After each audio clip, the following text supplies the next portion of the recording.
This is Thank You Mama, weekly lessons from mothers all around the world.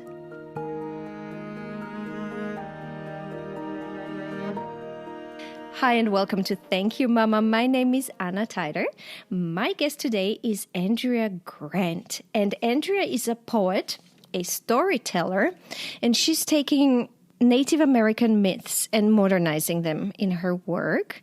Andrea's dad is from Coast Salish tribe and her mom is from Canada. Andrea is from Vancouver Island. She lived in New York City and Orange County.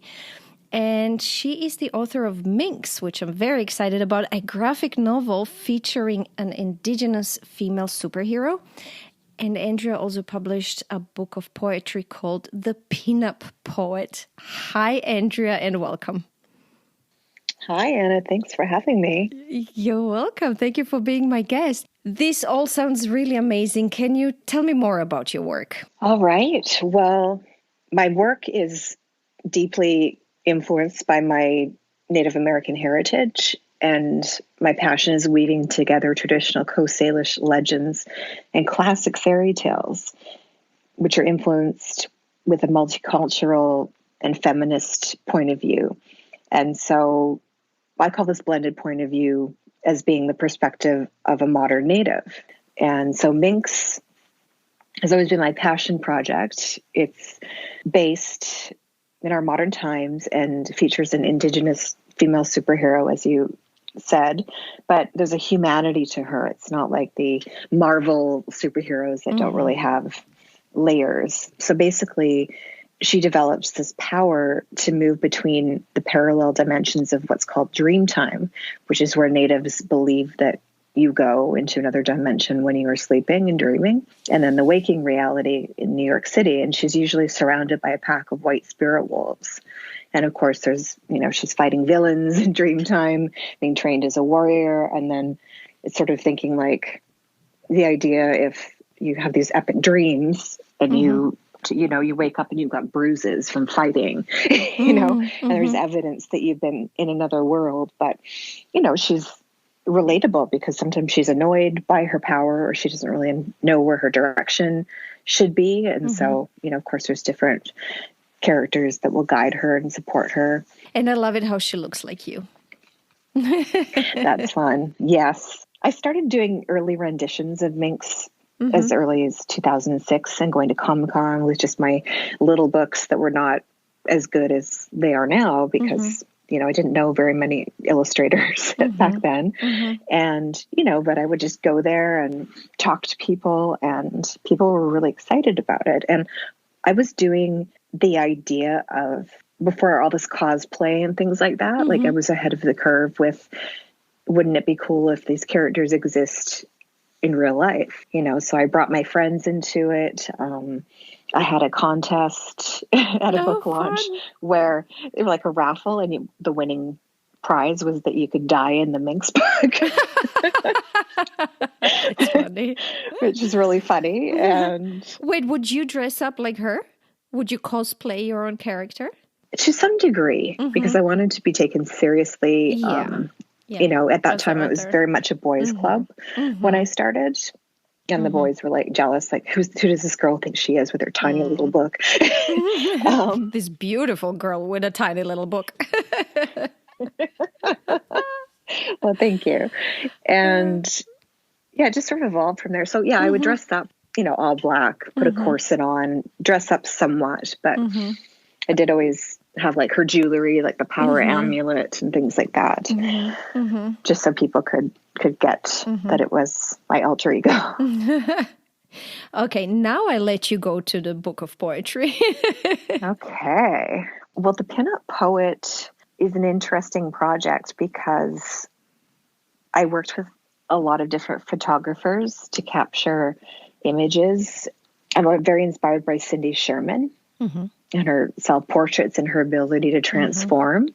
And I've always been able to kind of transform a chameleon in photos. And of course, I've modeled since I was a teenager too. So it was natural for me to have that. But I wanted to portray a number of different characters that match the poetry, offering insight into the women's identities or predicaments. They drink too much vodka, they smoke to calm their nerves, they hide behind the armor of black clothing and lingerie. These women are lustful, neurotic, they burn their cookies, they can't sleep. So I just think it's a juxtaposition, which I'm always trying to do, mix together things that are not typically put together. What are you working on now? Well, I'm really excited because I wrote this poem called Modern Native, which I recorded as a spoken word piece. And I actually made a short film of it, and it's circulating in the film festivals right now. So I shot it partly in New York, partly in Vancouver in a studio, and worked with a bunch of talented young natives. All of us were speaking different parts of the spoken word, like lip syncing to it. And so just showing different types of people. And then I went with the filmmaker and we went over to Vancouver Island, where my family's from. And then we went to Penelakut Island, which is one of the tiny Gulf islands where my grandfather's tribe is from, and worked with an elder who's like a mentor to me, and just shot this really beautiful stuff. And, a lot of it was done with a drone, so you can see the landscape. And I think it's really powerful. It's about connecting to tribe and remembering your origins. And it's about storytelling traditions and how they're passed through the generations. Beautiful. I can't wait to see it. Thank you. I'm excited about it. Andrea, tell me, now we are beautifully connecting to it. Tell me about your background. We will talk about your mom, but what is fascinating, as we've heard until now, is the two worlds you inhabit, so to say. So your dad is from the Coast Salish tribe. Can you locate that for my international listeners and tell them a little bit more about what it means? Yes. Well, the Coast Salish people are comprised of different tribes in the Pacific Northwest, in Canada, and in Washington State. And there might be different divisions, like, I'm from the Penelakut Island tribe, or I'm from the Tacoma, Washington tribe. But Coast Salish is what the people are called, of the Pacific Northwest. It's a very beautiful culture. They were very talented at making art.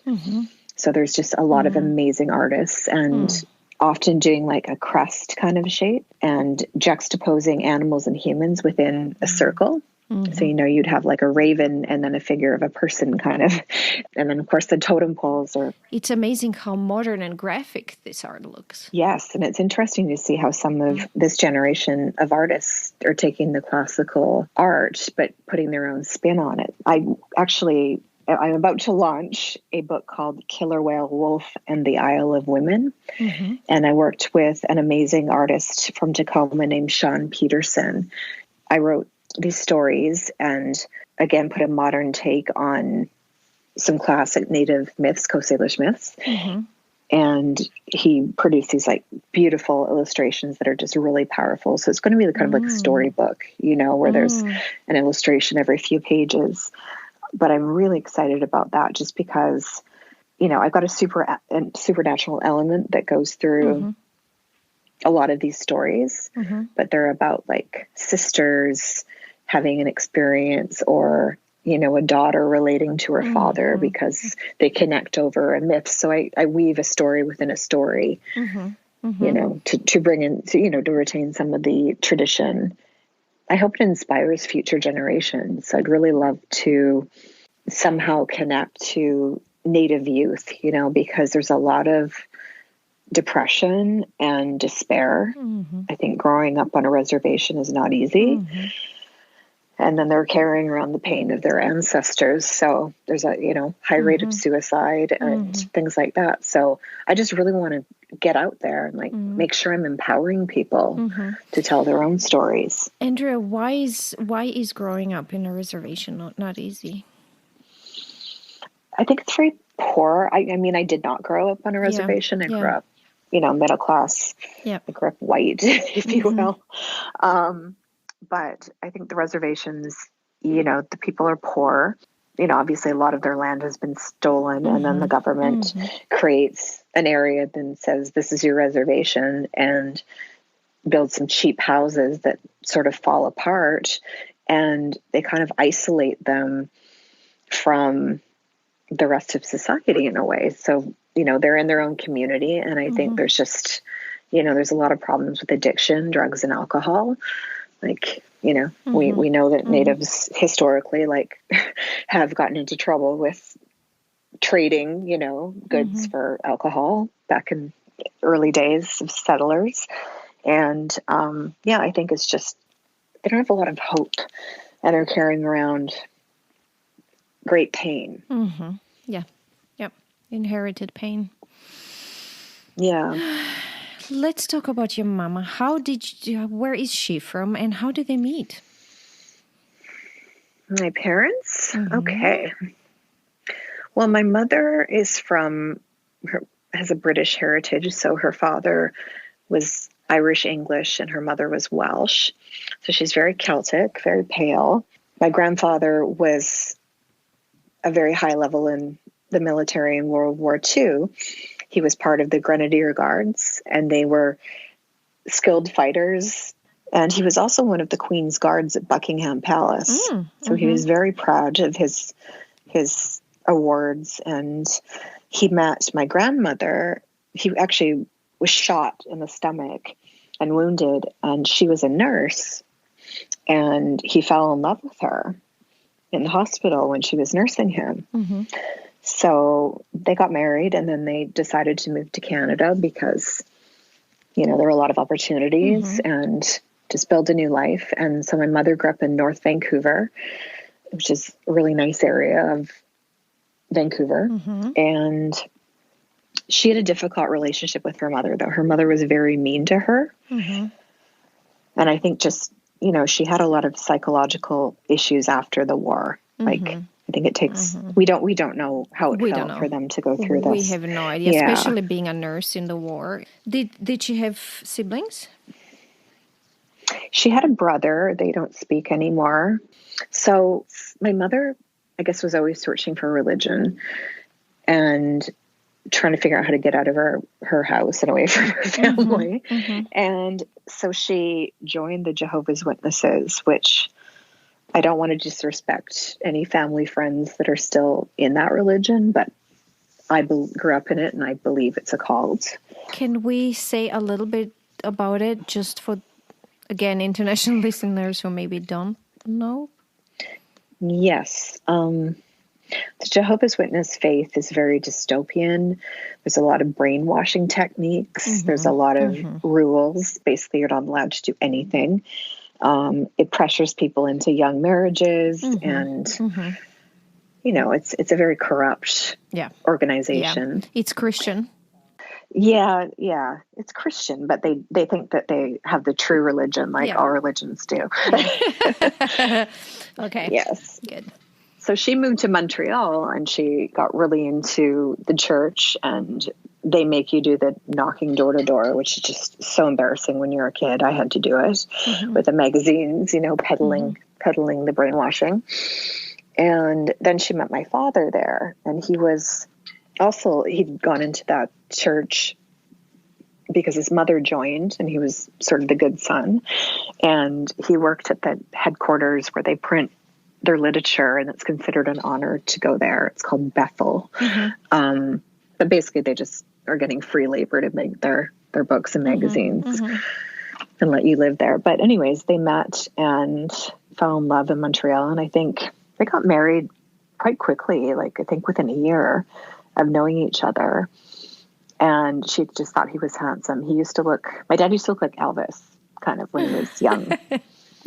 He was a looker.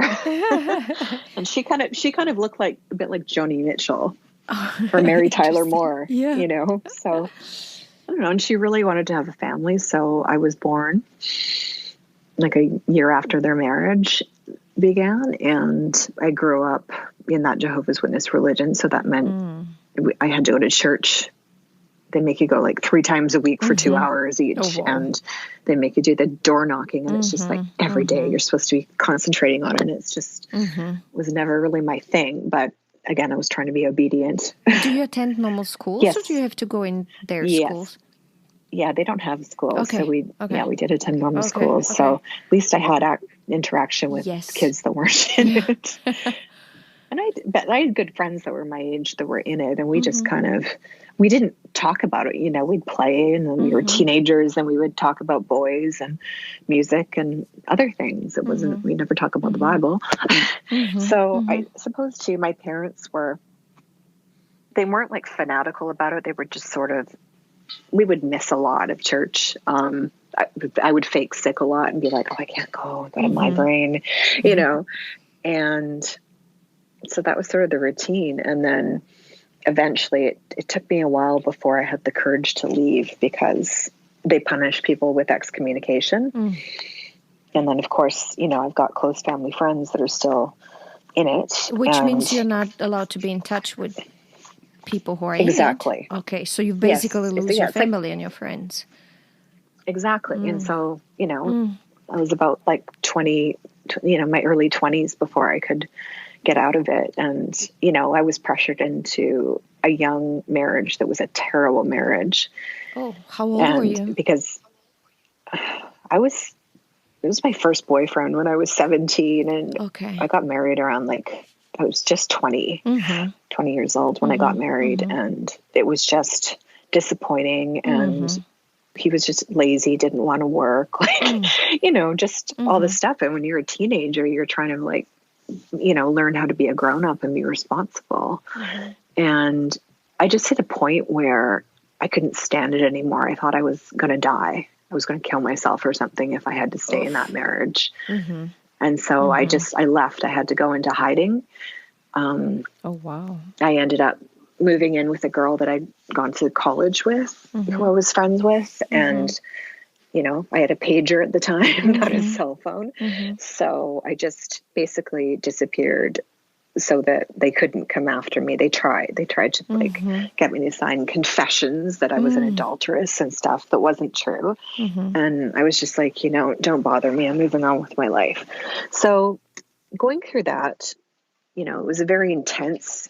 You lost touch with your parents at that time. I suppose when I was 12 years old, I decided that I should be independent from my parents, but I had to stay there because I was too young. Yeah. But yeah, we weren't really in communication. And my brother told me that my father left the cult and he had what is known as a shamanistic breakdown.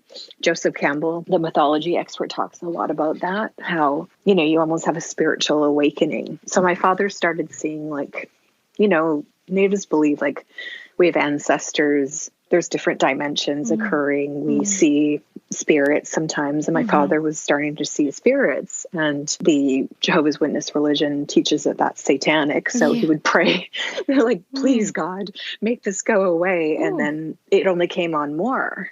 And then he remembered a lot of things that his father had taught him about our culture. And he just completely went the other way, left the religion, ascribed to the native way of life. And he was so much happier and he became such a nicer person, you know, just from learning who he was and feeling part of something. So I ended up becoming very close with my father. I lost him. He passed away about 2 years ago. I'm sorry about that. Thank you. And I know you lost your mother, so I know you know how that feels. But I learned a lot from him. And knowing that he left, and the person that had taught this Christian beliefs to me didn't believe them anymore. So I thought, why should I believe them? Oh, that must have taken a lot of burden away from you. Yeah, it really did. And then so I started my life anew. I felt like I already lived a life, you know, one life, and then died, and then sort of had a rebirth, you know, and decided to pursue my dreams. So you started a new life at 20, basically, by yourself. Yeah, like 22, 23. And I hadn't had any skills like taught to me, because in the religion, they believe that Armageddon is coming and this world is going to disappear and it's going to be transformed into a paradise. And if you're good, you get to go there. And if you're bad, you die. You don't need skills. You don't need skills in paradise. Yeah, exactly. So I was never taught about how to manage money or balance a checkbook or any like these things are important to learn when you're a kid. So I had to just figure everything out myself. And that was, Yeah. interesting. You're always learning. Yeah. What happened to your mom? Eventually she left for a few years, and she married a second husband, and she did get excommunicated.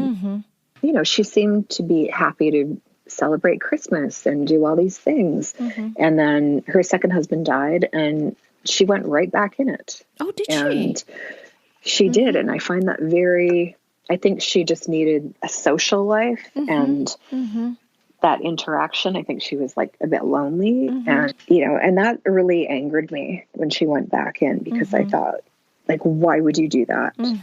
But again, it's her decision. And I just... Okay. So she's still part of it. She is now, yeah. And you are in touch with her. I'm trying to be supportive. She's getting older. Yeah. Andrea, let's talk about lessons. I'm very, very curious now to hear, what do you feel like you've learned from Mama Glenys? And there are obviously things you wish she did teach you. Let's start with, what do you feel you've learned from her?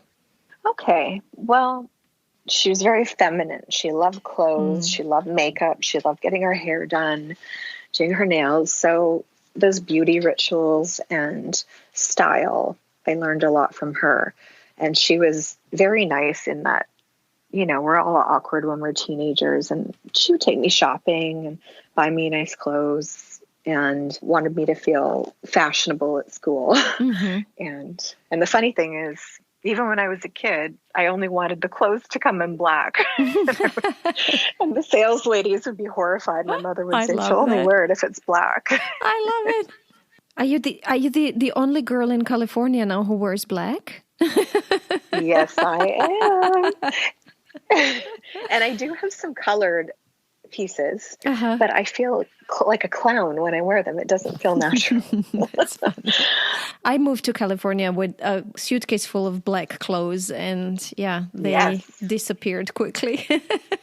Did they? They did. You adapted? They did. Okay. I did. But that's maybe because I originally come from Mediterranean, where it's sunny and warm and hot like California, and you do tend to wear white and bright colors because it's just hot. Anyway, yes, let's go back to lessons. Yes, so we talked a lot. She would take these really long baths and kind of cover herself with a washcloth, and it would be sort of time like, come in and talk to me. And she would ask about my life and what was going on with me, and try to get me to talk about boys, which I was never comfortable doing with my mother. But, we had that time together to sort of, where my brother and my father were not a part of that. And she always supported my creativity and nurtured that. She would tell stories about how when I was like about 2 years old, I used to try to like jump into my storybooks, like lay them out and try to jump so I could be in the story. Which I guess is probably part of where Minx came from. Love it. So she says nice things to me. She's always trying to build me up by saying, I'm proud of you. Wow, I'm excited you're doing this project or that project, or I always knew you could do it. So her unwavering confidence in my ability as a storyteller and artist, that's been nice to have that support. My dad, of course, was very supportive of that too. They were always excited by what I was doing. I left the island I graduated early from high school, and I left the island 4 days later and moved out. But this is something I've written down from our previous conversation, is independence, working hard to be independent. Yes. I think I was given a lot of responsibility. Like I used to joke that my mother had kids so she could have like a Cinderella. But I always had a lot of chores. She worked part-time and my father worked. And so I would have to try to like pull some things out that she could make for dinner and clean up the kitchen and vacuum and dust and iron. And I basically was a little slave here. But I learned how to do things. Yeah, you around learned the how house. to do things. Yes. And she taught me how to bake. I was always into crafts and doing things with my hands, needlepoint embroidery. Oh, wow. whatever. And so she taught me how to bake, and I just loved to bake and then give it away to people, or I knew my family would eat it, but I could also give it to the neighbors or what have you. And so that was like a nice hobby for me that I appreciated her opinion on. She wasn't really much of a cook, but she could follow a recipe, and I just began to think about baking. It's about catalysts, right? And all that. So that became a metaphor as well for our relationship in a way. But what I did learn from my mother, she's always presented herself as a bit of a victim. And so I would look at that and vow that would never be me. You know? That is we talked about it, you and me. It's very important. I learned that from my mom also. I grew up with all the stories of her being a victim in all these different circumstances. And to me, it was like a vaccine. Like I stopped reacting. I heard this victim story so many times that I only realized after she passed away that actually they were real. Like I should have taken them more seriously, but because I heard them so often and so much, and it was such a repeated thing, I kind of became immune to them. Yeah, absolutely. You don't want to deal with the drama, really, of it. Yeah, if you're too much of a victim the whole time, people will just not react to it. It's like crying wolf. Yes, absolutely. Anything else you wish you learned from her, or anything else? The dangers of self-sabotage. What does that mean? That means thinking ahead to consequences of your actions and evaluate whether you're sabotaging your dreams or your life or punishing yourself somehow. Because I just watched her make some really bad decisions in her life, and then that would go into playing the victim. But sort of like, connected. yes, sort of like, well, you took these steps to get yourself there, so And I think honesty. I'm very honest, and I think it's because I didn't like the lies and the manipulations. Situations can implode very quickly sometimes, and I feel just, don't create drama where there's no drama, and just be forthcoming, and people will respond a lot better to that. So, and socialization, she was good about driving me to a friend's house in a different town, and then I would stay the weekend, and she'd pick me up, and so she did make sure I had an active social life, and she always liked to visit with friends too. So, that social grace I did learn from her. I have a poem about my mother. Oh, do you want to share it? Yes, I think I will. It's from the Pin-Up Poet book. And it's called My Mother Never Wore Black. My mother never wore black. It has always belonged to me, the color of enshrouded secrets.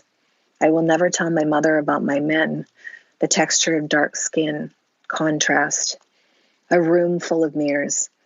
She used to call me in during her hours of bathing, white lady, white paper porcelain, and whisper conspiratorially, tell me about any cute boys you might like.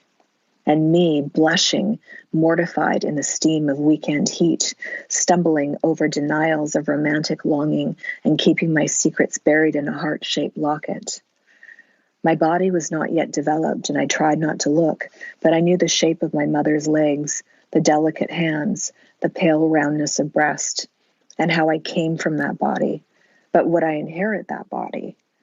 Such terror between mother and daughter. And would I be pretty once I got contact lenses? And would I ever be allowed to wear makeup and little black dresses? My mother never wore black. She wore shades of cream, like a pillar standing bright in the mist of my father's anger and her children's morbidity. She wanted her clothing to melt into her skin, vanilla ice cream, cool and sweet. She had no love for my father. I was born from contrast and chaos. Black is the shade that belongs to me. Oh, I got goosebumps. Oh. I read this poem already, but hearing you read it just gave me goosebumps. It's beautiful, and I love it how it connects to everything we talked about. Thank you for sharing it. I appreciate that. Beautiful. Ooh, I have to recover now. Andrea, thank you so much for this beautiful, beautiful conversation.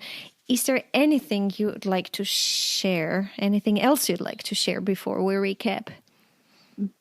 I guess I should just give my website in case anybody's interested in my work. I will also put your website in the episode notes so people can just click on it. But you can just give it to us. Okay. It's www.andreagrant.com. Okay. I'll put it in. You can see samples of my writing and work. And it's a work in progress. Aren't we all? Yes. So, Andrea, let me try to recap what we've learned from Mama Glenys.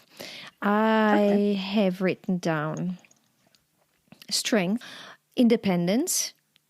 I love how you told us that you've learned it from all the chores that you had. Being feminine, dressing up and having nails done and just celebrating your femininity. I think that's very important.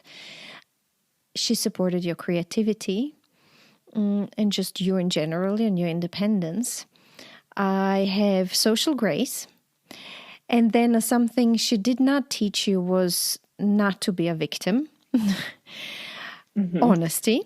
We talked about the danger of getting lost in your own lies or manipulations. Dangers of self-sabotage. And you mentioned earlier on financial. I have it written down here how you never learned from her how to take care of your finances. You had to learn it by yourself.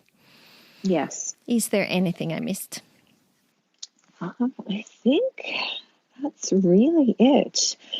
At the end of the day, I'd say that I used to be angry, at my parents for different reasons. And as they got older, they mellowed out and we became, we formed a different relationship because I was an adult. And I would say that I work very hard just to be kind and patient. And I know she just appreciates if I just send her a little message or, acknowledge her. And so, but yet, when she starts getting overly dramatic and, then I'm like, okay, I've got to go. Yeah. Yes. Yeah. But I just try to be compassionate now rather than resentful. And that's for me, more than it is for her, but she benefits from it. Andrea, thank you so much for being my guest. I love our conversation. We've learned so much from you today and got inspired and touched. Thank you. I really appreciate it. If you enjoy Thank You Mama and want to help it grow, please take the 2 seconds to leave a 5-star review on Apple Podcasts. It really helps. If you'd like to get in touch, you can send me a mail at info@thankyouMama.net. You can also find me on Instagram, Facebook, and Twitter under Anna Tider. That's Tajder.